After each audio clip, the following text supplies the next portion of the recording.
বড় অভ্যুত্থান হইল এবং একটা স্বৈরাচারের পতন ঘটলো। এখন এই বাংলাদেশটাকে নতুন করে আমাদের গড়তে হবে, কারণ বাংলাদেশ যদি আরেকটা স্বৈরাচার আসে, আগের মতোই সব সিস্টেম চলমান থাকে, আগের সিন্ডিকেট থাকে, আগের দুর্নীতিবাজ থাকে, জাস্ট মানুষ বদলাইলো কিন্তু সিস্টেম একই থেকে গেল, তাইলে এইটা জনগণের কোনো উপকারে আসবে না, মানুষের কোনো উপকারে আসবে না। কিন্তু আমরা মনে করি আমাদের যে ভাইয়েরা শহীদ হয়েছিল, যে বোনেরা শহীদ হয়েছিল, আপনারা দেখছেন কত নির্মম ভাবে গুলি করে মারছে, লাশ আগুনে পুড়াই দিচ্ছে।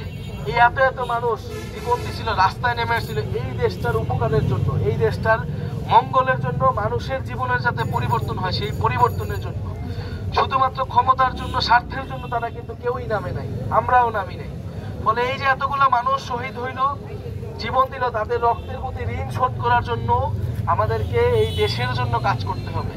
ফলে আমরা একটা নতুন রাজনৈতিক দল গঠন করছি, খুবই অল্প কয়েকদিন হয়েছে, 4 মাস মাত্র হয়েছে। আমরা এই 4 মাসের মধ্যে মানুষের অভূতপূর্ব, মানুষের আপনাদের কাছ থেকে আমরা অনেক সাড়া পাইতেছি। আমরা দেখতেছি যে মানুষ নতুন নেতৃত্ব চায়, মানুষ তার সমস্যার কথাগুলা বলতে চায় এবং এই সমস্যার সমাধান করবে, এরকম একটা নেতৃত্ব চায়। মানুষ অনেক আশাহত হয়েছে, মানুষ একই রাজনীতি বছরের পর বছর দেখতেছে, একই ধরনের রাজনীতি, হয়তো দল ভিন্ন, কিন্তু এবার মানুষ আসলে নতুন একটা রাজনীতি দেখতে চায়, যে রাজনীতি প্রকৃতপক্ষেই জনগণের রাজনীতি, নাগরিকদের রাজনীতি করবে। আমাদের দলের নাম আমরা দিচ্ছি নাগরিক পার্টি, কারণ আমরা মনে করি বাংলাদেশের প্রতিটা মানুষ হইল একজন নাগরিক, আর রাষ্ট্রের নাগরিক হইলে সে সরকার থেকে কিছু সুযোগ সুবিধা পায়, সে শিক্ষার অধিকার পায়, স্বাস্থ্যের অধিকার পায়, চিকিৎসা পায়, তার কাজের অধিকার পায়। এই অধিকার যতদিন না পায় ততদিন সে নাগরিক থাকে না, সে গোলাম থাকে, সে প্রজা থাকে। আপনারা জানেন যে গত 16 বছর এই বাংলাদেশে কিন্তু এই ভারত, এই দিল্লি, এই শেখ হাসিনাকে বসায় বাংলাদেশের স্বার্থ বিরোধী সকল চুক্তিগুলো করছে।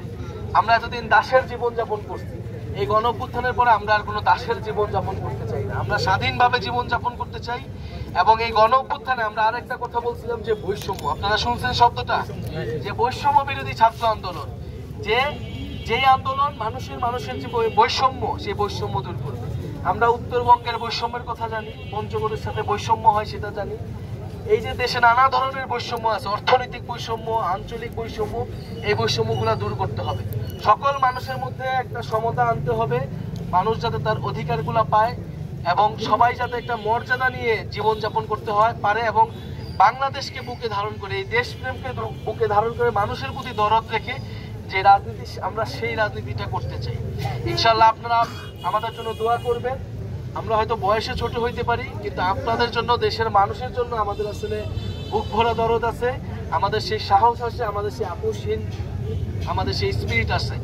আমরা গণ অভ্যুত্থানে সেটা প্রমাণ করছি, আমরা শেখ হাসিনার সাথে আপোষ করি নাই। আমরা আপোষ না করে এই গণ অভ্যুত্থান চালিয়ে গেছি যখন আমাদের ভাইদের উপরে হত্যা করা হয়েছিল, ভাইদের উপর গুলি চালানো হয়েছিল। আরেকটু যদি বলি, এখন দেশের রাজনীতি আপনারা জানেন, নির্বাচনের কথা বলা হইতেছে, আবার অন্যদিকে সংস্কারের কথা বলা হইতেছে, আবার আমরা বিচারের কথাও বলতেছি। কারণ আমরা মনে করি এই সবকিছুরই প্রয়োজন আছে, এমন না যে সংস্কার একটা হইলেই হবে বা শুধু নির্বাচন হইলেই হবে। কারণ এই যে এত বড় ঘটনা, 16 বছর একটা দল স্বৈরাচারী হয়ে উঠলো, যদি এর কোনো বিচার না হয় তাহলে এটার কোনো উদাহরণ তৈরি হবে না। আবার যে কেউ এসে আবার এই গুলি চালাবে, পুলিশ আবার গুলি চালাবে, পুলিশ আবার রাজনীতিকরণ হবে, দলের পক্ষে কাজ করবে। আমরা চাই পুলিশ নিরপেক্ষভাবে কাজ করবে, প্রশাসন নিরপেক্ষভাবে কাজ করবে, কোর্ট কাছারি নিরপেক্ষভাবে কাজ করবে।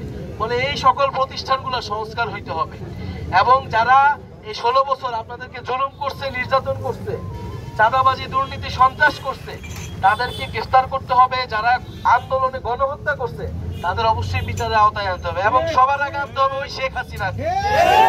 ভারতে পালায় রয়েছে, এইখানে 1000 মানুষকে হত্যা করে সে ভারতে যা পালায় রয়েছে, এই ভারত তাকে এখনো আশ্রয় দিয়ে রাখে।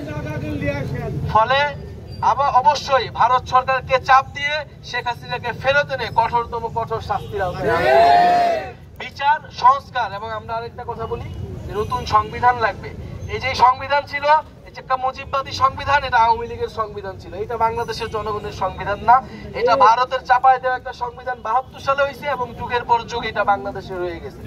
ফলে আমাদের এই গণ অভ্যুত্থানের পরে একটা নতুন সংবিধান করতে হবে, সেই সংবিধানের জন্য আমাদের নির্বাচন দিতে হবে, ফলে বিচার, সংস্কার এবং সংবিধান এই 3 দাবিতে এবং এটা বৈষম্যহীন এবং গণতান্ত্রিক বাংলাদেশের জন্যই আমাদের এই দল এবং আমাদের এই পদযাত্রা 64 জেলায় চলমান থাকবে। আমরা 3রা আগস্ট এটা ঢাকায় শেষ করব শহীদ মিনারে। যেই শহীদ মিনার থেকে আমরা এক দফার ঘোষণা দিয়েছিলাম যে এই শেখ হাসিনা সরকারের পতন, এই সরকারকে আমরা মানি না, এই সরকারের যে সিস্টেম সেই সিস্টেমকে আমরা মানি না। ফলে সেই 3রা আগস্ট আমরা যে আপনাদের সাথে কথা বলতেছি, আপনাদের কথাগুলো শুনতেছি, আমরা এই সকল কথাকে একত্রিত করে একটা ইশতেহার তৈরি করব। জুলাইয়ের ঘোষণাপত্র সরকার দেওয়ার কথা বলছে, আমরা সেই ইশতেহার সেই কথাগুলো বলবো যে জুলাইয়ের ঘোষণাপত্র যাতে থাকে, নতুন সংবিধানে যাতে মানুষের কথাগুলো থাকে। এবং সেই 3রা আগস্ট আপনাদেরকে আমরা ঢাকায় যাওয়ার আমন্ত্রণ জানাচ্ছি। আপনারা ঢাকায় আসবেন, আমরা শহীদ মিনারে প্রোগ্রাম করব। আর আপনারা আপনাদের পরিবারে, আপনাদের এলাকায় বলবেন এনসিপির কথা। আমাদের নতুন মার্কা শাপলার জন্য আমরা আবেদন করছি। আপনারা যদি চান, জনগণ যদি চায়, ইনশাল্লাহ শাপলা মার্কা আমরা পেয়ে যাব নির্বাচন কমিশন থেকে। শাপলা এবং এনসিপি এবং এই তরুণ প্রজন্ম বাংলাদেশের মানুষের সাথে, গরিব মানুষের সাথে, মজলুম মানুষের সাথে সবসময় থাকবে, তাদের অধিকারের পক্ষে লড়াই করবে। ইনশাল্লাহ আপনারা আমাদের প্রতি সেই আস্থা রাখবেন, আমরা আপনাদের জন্যই কাজ করব।